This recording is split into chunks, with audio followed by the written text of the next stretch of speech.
ఎవరికి తెలిసిన పెద్దలకి తెలుగుకి నా పాదాభివందనం. మిగతా వాళ్ళు తెలిసిన వాళ్ళు కాబట్టి పాదాభివందనం చెప్పట్లేదు.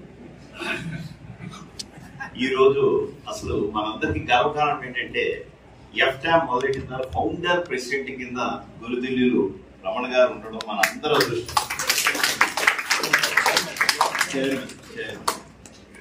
అలాగే వైష్ణవాంధ్రి సేవక దాస్ గారు, ఆయన అసలు పేరు అది కాదు, నాకు మా రమణ గారు ఒకసారి ఇదే వేదిక మీద చెప్పారు ఐటీఎంలోని. వైష్ణవ్ విష్ణుమూర్తి పాదాలని పూజించే మనిషి. వైష్ణవాంధ్రి, అంధ్రి అంటే పాదాలు, ఆయన్ని పూజించే మనిషి శ్రీ సేవక దాస్ గారు. భగవద్గీత గురించి ఎక్కడైనా చెప్పాలి అని అంటే ఒక 3 గంటలు ప్రయాణం చేసి వచ్చి అక్కడ కేవలం ఒక 10 నిమిషాలు సమయం స్పెండ్ చేయడం కోసం మన ఈ మధ్యనే మాకు ముంబై తెలుగు సమితిలోని ఆయన్ని భగవద్గీత కాంపిటీషన్ పెట్టి అందులో గెలిచిన వాళ్ళకి చిన్నారులకి మీ బహుమతి ఇవ్వాలి అని అంటే ఇక్కడి నుంచి ముంబై దాకా వచ్చి ఆయన ఇక భగవద్గీత మీద ఉన్న అభిమానాన్ని చిన్నపిల్లలకి ఆశీర్వదించడానికి వచ్చేసారు. సభాముఖంగా మళ్ళీ ఇకపోతే నేను ఇది ఇప్పుడు అశోక్ గంటకి ముందు మెసేజ్ పెట్టి నేను ఒక 2 నిమిషాలు మాట్లాడతాను అనేసి. ఎందుకంటే ఈ మధ్య గరికపాటి గారిని ఆహ్వానించడానికి నేను కూడా ఆయనతో పాటు వెళ్ళడం జరిగింది. వెళ్ళినప్పుడు ఆయన మమ్మల్ని అందరినీ సాధారణంగా ఆహ్వానించారు. ఇక్కడికి వస్తున్నాం అంటే ముంబై వస్తున్నాం అది చాలా ఆనందపడ్డారు. అయితే మొన్న ఈ మధ్య సర్క్యులేషన్ ఉన్నప్పుడు ఒక మెసేజ్ చూసి నా మనసు చివుకుమంది. దానికి చిన్న క్లారిటీ ఇద్దామని వచ్చింది. ఒక ఆయన ఎవరో పెట్టారు, జగన్ బాబు గారు ఇది కమర్షియల్ గా చేస్తున్నారు అనేసి. నాకు చాలా బాధేసింది.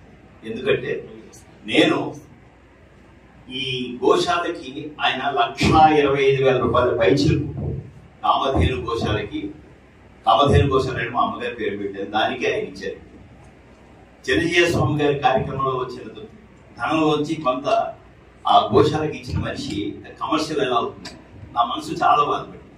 కమర్షియల్ అంటే ఇప్పుడు అక్కడ గరికపాటి గారికి వెళ్ళినప్పుడు ఇంత ఖర్చు అవుతుందని ఇంతగా ఆయన చెప్పినప్పుడు మనం విన్నాం. ఎవరో ఒక స్పాన్సర్ దగ్గరికి వెళ్ళాలి, లేకపోతే ఆయనకి సాల్వ్ వేస్తే ఇంత డబ్బులు తీసుకుంటాం, అది కూడా అన్నారు. అది కూడా తప్ప ఆయన ఒప్పుకోరు. మనుషుల్ని 100 రూపాయల నుంచి 1000 రూపాయల వరకు ఉచితంగా కూడా పెట్టినట్టు ఇంతగా విన్నాం. ఎందుకంటే గరికపాటి గారు ఆయన ప్రసంగాల్లో ఒక చోట చెప్పారు, ఆయన మీరు ఇలా వచ్చి దగ్గరికి వచ్చి ఇక్కడ కూర్చుంటే నాకు దగ్గర అయిపోతారు, లేకపోతే నా నెత్తిగా కూర్చుంటే దగ్గర అయిపోతారు అనుకోకండి. నేను చెప్పింది వినడానికి మీరు అంత దూరంలో ఉన్నా పాటించడానికి మీకు అవకాశం ఉంటుంది. మీరు వింటే చాలు. ఇది ఆయన్ని చెప్పారండి, ఒక యూట్యూబ్ లో ఉన్నారు. కాబట్టి ఇక్కడ కూర్చుంటే లేకపోతే అక్కడ కూర్చుంటే ఆయన వింటామా లేదా అనుకోకండి. అందరూ దయచేసి రండి. అలాగే ఎఫ్టామ్ అన్న దాని గురించి చూసి నా మనసులో ఉన్న ఒక భావం చెప్తాను. ఒక కరోనా టైంలోని ఎక్కడో ఒక సంస్థ స్థాపించారు. మిగతా వాళ్ళందరూ దానికి 5,000 రూపాయలు కట్టి మెంబర్షిప్ తీసుకున్నారు. అది ఎక్కడో చిన్న కుగ్రామంలో ఉంది, ఎక్కడ కనకూర అన్నలో ఎలాంటి చోట. పెద్ద పెద్ద సిటీలోంచి, బొంబాయిలోంచి, ఢిల్లీలోంచి, మద్రాసులోంచి కూడా వీళ్ళందరికీ వాళ్ళకి మెంబర్షిప్ 5,000 రూపాయలు కట్టాము. అందులో నేను పనిచేస్తున్న కొన్ని సంవత్సరాల్లో కూడా మేము కూడా 5,000 రూపాయలు కట్టాము. అలాంటిది ఒక పెద్ద మహానగరం ముంబైలోనే ఉంది. ఎక్కడైనా సరే పెద్ద సిటీ నుంచి కింద వాళ్ళందరూ మేము అందులో మెంబర్షిప్ ఉన్నది చెప్పుకోవడానికి ఆనందపడతారు. గొప్పగా ఉంటుంది, గర్వంగా ఉంటుంది. నీకు తానాలో మెంబర్షిప్ ఉన్నది అంటే బాంబే నుంచి గొప్పగా ఉంటుంది, కానీ రాజ్యాంగంలో కొత్తగా ఉన్నదానికి మెంబర్షిప్ ఉంది అనుకుంటే అంత గొప్పగా ఉండకపోవచ్చు. ఇది వ్యక్తిగత అభిప్రాయం. కాబట్టి ఎఫ్టామ్ లోని మెంబర్షిప్ తీసుకోవడం అన్నది ఇది కొంత టైం పడుతుంది, కానీ మనందరికీ గర్వకారణం. చైర్మన్ కింద నన్ను అదర్ దాన్ డాక్టర్ రమణ గారు విద్యాదానం చేస్తున్నారు. తెలుగులోని మన తెలుగు వాళ్ళందరికీ గర్వపడే ఒక ముంబైలోని ఒక ఉచిత స్థానంలో గుర్తులు. అలాగే ఏది కూడా ఉచితం కాదు మనకి. ఆయన చెప్పిన మాది గరికపాటి గారిని నేను మనసావాచకరణ పాటిస్తూ ఉంటాను. నా తాలూకు పూజా మందిరంలో కూడా ఆయన ఒకసారి చెప్పారు, మన భారతమాత స్థిరంగా ఉంటేనే, దేశం ఉంటేనే మన భక్తి అవన్నీ ఉంటాయి. అలాగే తల్లిదండ్రులు ఫోటోలు పెట్టుకోవాలి. ఇలాగా ఆయన చెప్పినవన్నీ మనం పాటిద్దాం. ఆయన రాబోతున్నారు వచ్చిన 19వ తారీఖు నాడు. పద్మశ్రీ గరికపాటి గారి గురించి అన్నప్పుడల్లా అశోక్ అన్న ఒకసారి మనం ఈ మధ్య గర్వకారణం అయిన పద్మశ్రీ గరికపాటి గారు అని చెప్తున్నాం. ఇకపోతే ఈయన మీద ఉన్న ఒక అపోహ ఏంటి అంటే ఏదో ఒకటి ఎప్పుడో ఒకటి చేస్తుంటాడు. నాకు తెలిసి ఇక్కడ 17 ఏళ్ళ నుంచి సమాజంలో ఉన్నాడు, 15 ఏళ్ళ నుంచి సమాజంలో ఉన్నాడు. ఏదో పని చేస్తుంటాడు, ఖాళీగా కూర్చునేవాడు. ఆయన మీద రాళ్ళు వేసిన వాళ్ళకి కూడా తక్కువ లేదు. ఆ రాళ్ళన్నింటినీ తీసుకెళ్లి ఒక ఇల్లు కట్టేసి దీనికి ఆనందమయం అని పేరు పెట్టేస్తారు. ఇది నేను కాదు, ఒకసారి ఒక వేదిక మీద పెద్దలే అన్నారు. అంటే విమర్శ ఒకసారి ఆయనే అడిగారు, నేను ఏంటి ఇంతమంది విమర్శిస్తుంటారు కదా మీకు ఎందుకు అంటే, ఇంత దేశాలకు చేస్తుంటే మన మోదీ గారికి తప్పలేదు నాయన అంతా అన్నారు. కాబట్టి ఆయన చేసిన కార్యక్రమాలన్నింటినీ నేను రిటైర్ అయిన తర్వాత చేదోడు ఓదోడుగా నా సహాయం కూడా నేను చేసుకుంటాను. ఇప్పుడు ఎన్నో చేస్తూ ఉంటాం, అన్ని అవుతాయా అంటే, నేను 47 బ్యాంకులో పనిచేసి జనరల్ మేనేజర్గా రిటైర్ అయ్యాను. అప్పట్లో IRDP అని ఒక ప్రోగ్రామ్ ఉంది. అది ఏంటంటే 100 మందికి 90% మిస్యూజ్ అవుతుంది.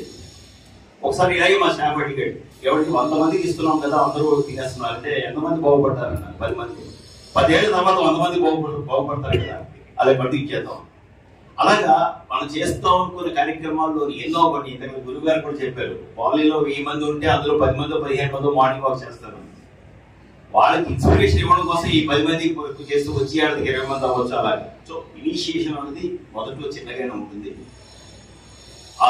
మన ఈ లాస్ట్ ఇయర్ గో కళ్యాణం కూడా చేసాం. పొంగనూరు ఆవులను తీసుకొచ్చాం, గో కళ్యాణం చేసాం.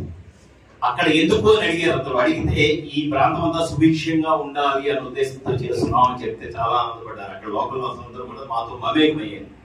150 మందికి భోజనాలు పెట్టి 2 చిన్న పొంగనూరు ఆవులకి 2 జతలు 4 పెళ్లి చేశాం. మళ్ళీ వచ్చే కాలంలో కూడా చేద్దామన్న ఒక ఆలోచన ఉంది. మీ అందరూ సహాయ సహకారాలు ఉంటాయి. ఇందాక ఆయన సాక్షి గురించి చెప్తున్నప్పుడు నేను చెప్దాం అనుకున్నాను, ఆయన ఏ పార్టీకి సంబంధించిన మనిషి కాదు. నాకు తెలిసి మీరేం వైఎస్ఆర్సీపీకి సంబంధించిన మనిషి కాదు. నాకు తెలిసి మీరు బీజేపీకి సంబంధించిన మనిషి. అంటే అపార్థం చేసుకోవడం చాలా ఈజీ కాబట్టి, అంటే తెలుగు పేపర్ అనే ఉద్దేశంతో చెప్పారు కానీ సాక్షిని ఏ పార్టీని ప్రమోట్ చేయడానికి అది. అలాగే భగవద్గీత గురించి మోదీ గారు ఒకసారి చెప్పారు, ఇంతకు మించిన గ్రంథం ప్రపంచంలో ఇంకోటి లేదు ఇవ్వడానికి, అలాగే తీసుకోవడానికి. ఇంత మించిన గ్రంథం కూడా ప్రపంచంలో మనుషుల దగ్గర ఎవరి దగ్గర కూడా అలాంటి గ్రంథం లేదు.